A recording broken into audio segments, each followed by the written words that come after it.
Hello everyone. So today we're going to go into a downloadable product review and we're looking at Daortiz's collection of weapons.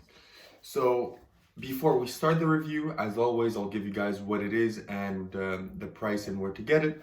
So it's 3 downloads that you can buy separately with 15 bucks each, or you can buy all of the downloads together into one and get it for $30. So essentially you buy 2 downloads and you get one free in that bundle, but it all comes in one package.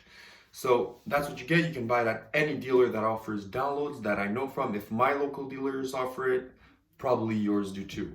So that's essentially what you get. And it's around 2.5 hours long, the whole project. So you're gonna get almost 2.5 hours of Dani Daortiz talking you through the tricks. So now when talking about this download, since I want to make this review kind of shorter, I'm going to tell you briefly what you get. So in the first routine that's called happenstance, you get basically an effect where you tell someone to select the card, they cut the deck, you then tell that you're not going to be able to find the card, the other spectator is not going to be able to find the card, only the person that selected the card is going to be able to find it, so you cut the deck. Then let's say you cut to the 5 of diamonds, you count 1, 2, 3, 4, 5, you ask the spectator, is this your card? They say no.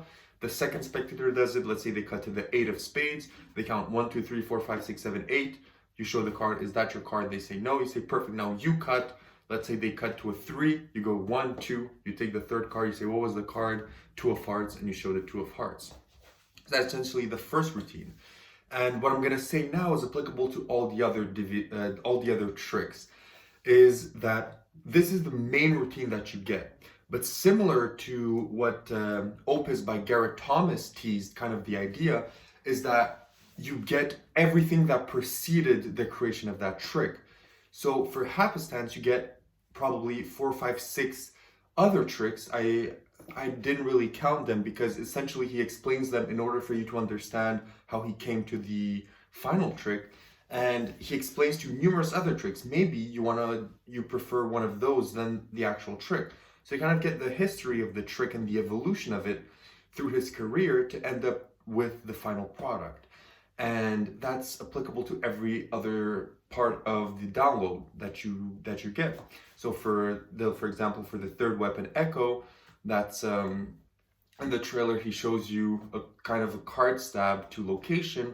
He teaches you a lot of other versions that are completely different but revolve around the same principle. Same goes for the second weapon, where it's kind of for a four-of-a-kind production. He teaches you a lot of forest productions. He teaches you some moves, so you kind of get a lot of material for your time.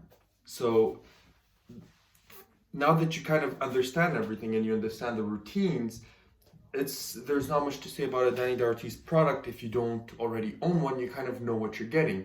You're going to get also theory, you're going to get tricks, and you're going to get the explanations. You're going to get jokes, you're going to get presentations, you're going to get interaction with the people at the table with him.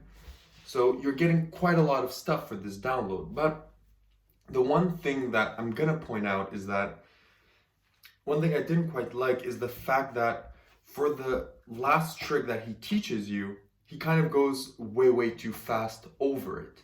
And that's not a major problem because you can rewind this, but essentially, they're selling you a trick, but the explanations for the trick that they show you, it's so fast and brief that, for example, especially for the first download, because it's a little bit heavier, the explanation, you kind of have to understand everything.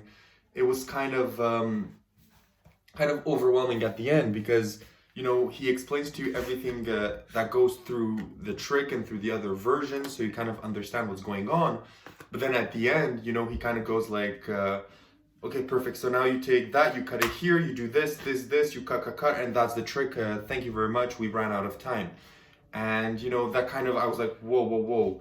Like he explained all that, like all the original effects in so much detail. Like he spent like almost 10 minutes on a part that is not really an effect, it's just an idea. And then for the actual effect, he goes so fast because of time constraint, and that kind of bothered me a little bit.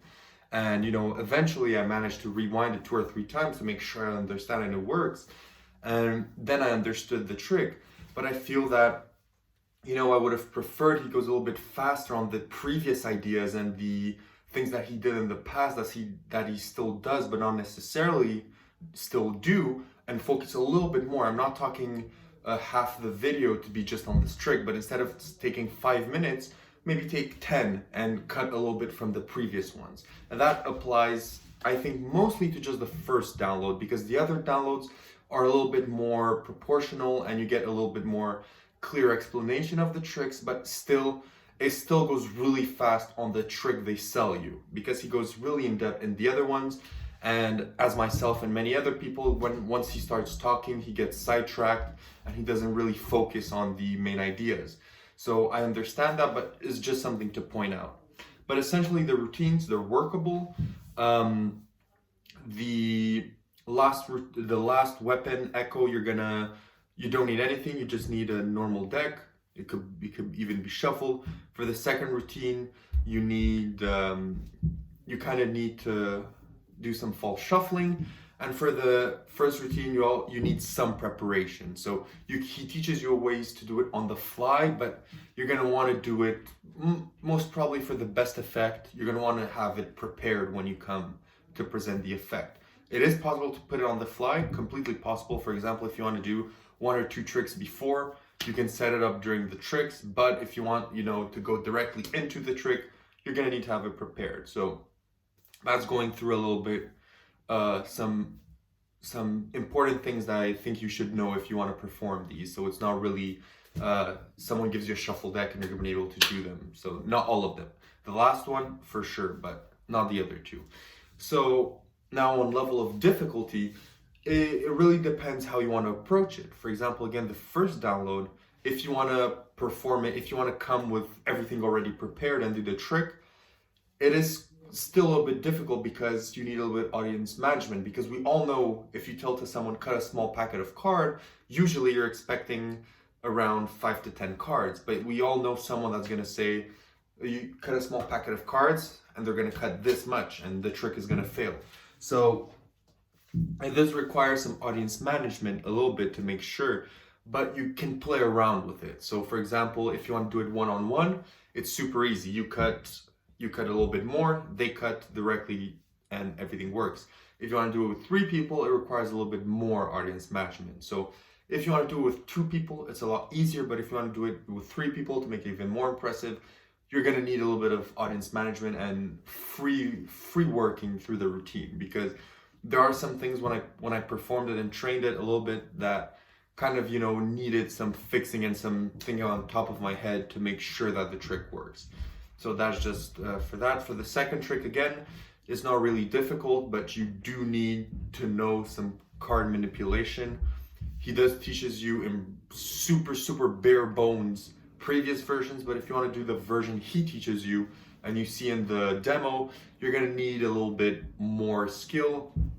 And for the last version, the Echo, the one that he shows you in the demo, is probably the easiest. It basically beginner level, like it's super easy. So essentially I'd say intermediate, beginner. So the first weapon intermediate, the second weapon intermediate, and the last weapon intermediate, beginner, sorry. But there are some stuff that, because I was thinking of another routine that in that download that's pretty much quite complicated, so it could be intermediate to advanced. So but essentially you get the idea that these are stuff that you're gonna have to work a little bit. They're not gonna work directly. As with all of Dani Daortiz's work, even though a lot of times it claims it's self-working, you still need kind of showmanship and some stuff to make it work. Even if he says, look, I'm not going to touch the deck, and then he says to someone, oh, you thought of a card, perfect, just a small move like this that looks casual, you have to do something and you have to make it not obvious. So that's to envelop everything. So now I'm going to finish here quick because I think I've went through everything. There's not much more to say. The positives are that the routines are really good. The explanations are good. You learn a lot of stuff for your money. So not only do you learn the 3 routines that are shown, you learn a lot more routines, moves, and theories and applications for stuff. And it's quite a hefty download. So you're going to get a lot of bang for your buck. And the cons for me, there's not many, but The main one is, like I explained to everyone, is that the main routines, he explains to them quite at the end, and he's running short on time, so he doesn't have much time to go into all the details. And I find he could have cut a little bit from the other versions that most people probably already know, or they're not necessarily going to perform because they came for the main download, the thing that was the selling point in the demo videos. And he goes a little bit through them, and I feel that that could have been changed and could cause some problems for people. Not much, but still, it was kind of weird to have that the main trigger showcasing to be explained in a blink, and things that are not showcased to take a third of the download. But essentially, with all that explained, it's still a good product. I think that it's worth the money. If you like his work, you're not going to be disappointed, and it is something good. And I do think that you are going to put at least one of the things that he teaches you into your repertoire routine, or you're going to use it and have fun using it. So for me, I'll give it an 8.5 on 10. It's not, it's a good product, but it's not something revolutionary. I like it. I like his work. I think it's pretty good. I just don't think I can give it higher or lower. I think 8.5 is fair for everyone. Thank you for watching. I hope you guys have a good day, and see you guys in the next one, and keep practicing magic. Like, subscribe, and if you have any questions, just drop them in the comments and I'll be more than happy to answer. Peace.